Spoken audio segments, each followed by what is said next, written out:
Magandang araw sa inyong lahat. Ito na naman po ang inyong Spokes ng Bayan, Harry Roque, para sa Updates from The Hague number 3. Nag-issue po ng kaunahon ng order ang Pre-Trial Chamber number 1 dito sa kaso ni Presidente Rodrigo Roa Duterte.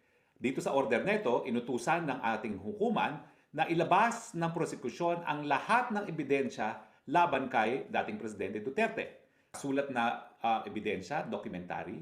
Pangalawa, yung mga tetestigong mga ebidensya o testimonial evidence. Number 3, physical evidence, no? Kung ano man ang physical evidence na merong hawak ang prosecution, kasama na ang mga videos at mga tapes, no?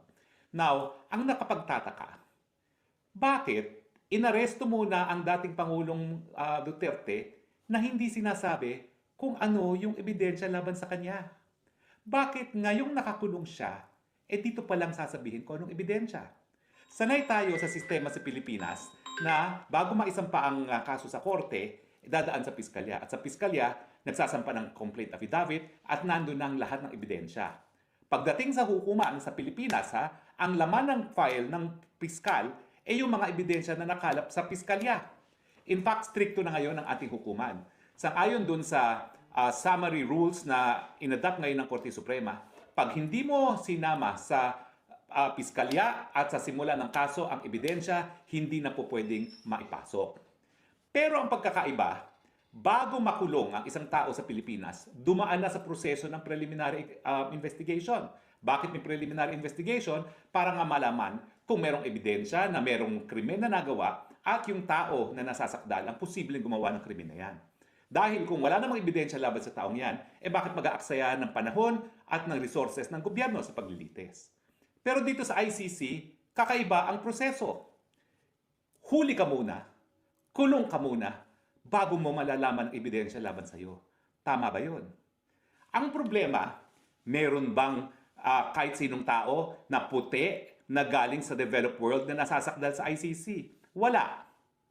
Kinasuhan nga si Netanyahu, kinasuhan nga si Putin, pero mahuhuli ba nila? Imposible. Ang mahuhuli lang ng mga dayuhang karamihan na puti, at ito naman talagang ICC ay kagagawa ng mga Europeans, ay mga itim at mga kayumanggi.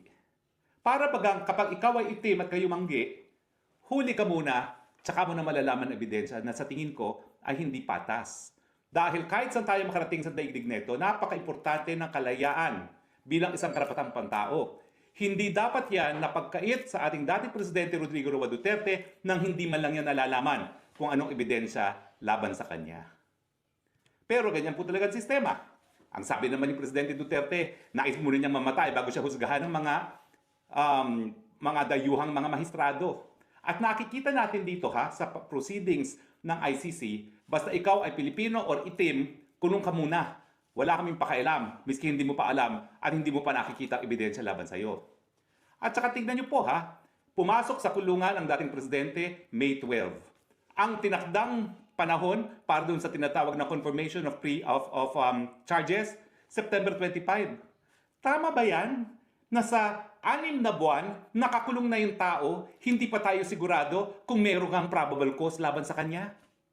Kaya merong confirmation of charges, ang kasaysayan po niyan, para makumbinse yung mga bansa gaya ng Amerika na sumali sa ICC kasi sabi ng mga Amerikano, napakamakapangyarihan yung prosecutor na yan. Pwede niyang kasuhan ng isang nakaupong presidente and yet wala siyang accountability kasi sa Amerika ang kanilang mga prosecutors, mga chief prosecutors, ay halal ng taong bayan. Sino si prosecutor ng ICC na pwede mapakulong sa mga nakaupong presidente? Wala namang naghalal sa kanya.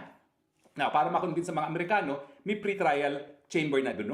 At kasama dyan sa pre-trial chamber, yung confirmation of charges. Dyan pa lang malalaman kung merong probable cause. Kasi yung warrant of arrest na-issue lang ng reasonable basis. Magkaiba po yung reasonable basis. Kumbaga, ito ang sa civil cases, preponderance of evidence. Ito, para for purposes of warrant of arrest ICC, reasonable grounds. Ito, probable cause, confirmation of charges. Ito, guilt beyond reasonable doubt ang pinakamataas. Pwede ba yun? Nakulong ka na lang 6 months, kapag sinabi pa lang walang probable cause, paano mo maibabalik yung 6 na buwan na nawala sa buhay ni Presidente Rodrigo Roa Duterte? Huwag naman po sana mangyari, Panginoon. Kung may mangyari sa pagkatao ni Presidente dun sa 6 na buwan na yon, na hindi pa man sigurado kung merong probable cause dahil yung confirmation charges, ang initial hearing 6 na buwan pagkatapos sa kanyang pagkakaaresto. Hindi pa tayo sigurado kung ganong katagal yung proseso ng confirmation of charges, ha? So po pwede na kung ang confirmation charges is 6 na buwan na rin, mantakin nyo 1 taon, tapos i-release dahil walang probable cause. Paano mo ibababalik yung nawalang 1 taon ng isang nasasakdal sa ICC?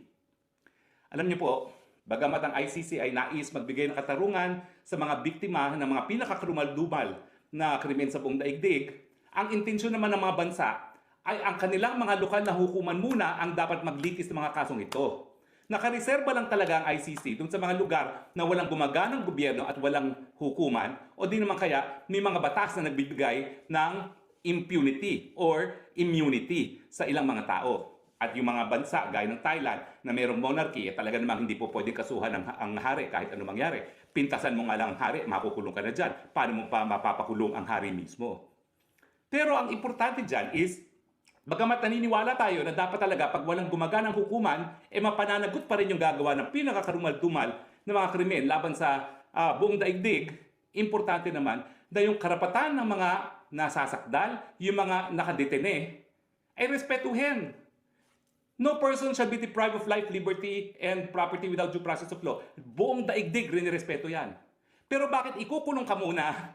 6 months later, malalaman mo kung ano ang ebidensya. Tama ba yan? Hindi. Dahil yung 6 months sa pinagkait mo ang kanyang kalayaan, that is deprivation of due process. Dahil nakulong mo na siya, nawala ang kalayaan niya sa 6 na buwan, and yet hindi niya alam kung anong basihan ng kanyang pagkakakulong. At ang masakit pa, mga taong may kulay lamang ang linilitis ng ICC. Walang puti po na nalilitis sa ICC. Tayong mga may kulay lang ang pinagkakait ng karapatan ng kalayaan bago pa malaman kung anong ebidensya. Kayo na po maghusga. Tama ba ho na pinagkait na ng kalayaan, kinidnap na ang ating presidente bago pa niya malaman ang ebidensya laban sa kanya? Alam ko po ang aking kasagutan. Hindi po yan makatarungan. Kayo po ang maghusga. Ito po ang inyong Spokes ng Bayan, live from the Netherlands, sa isa na namang kabanata ng Updates from The Hague. Bye-bye.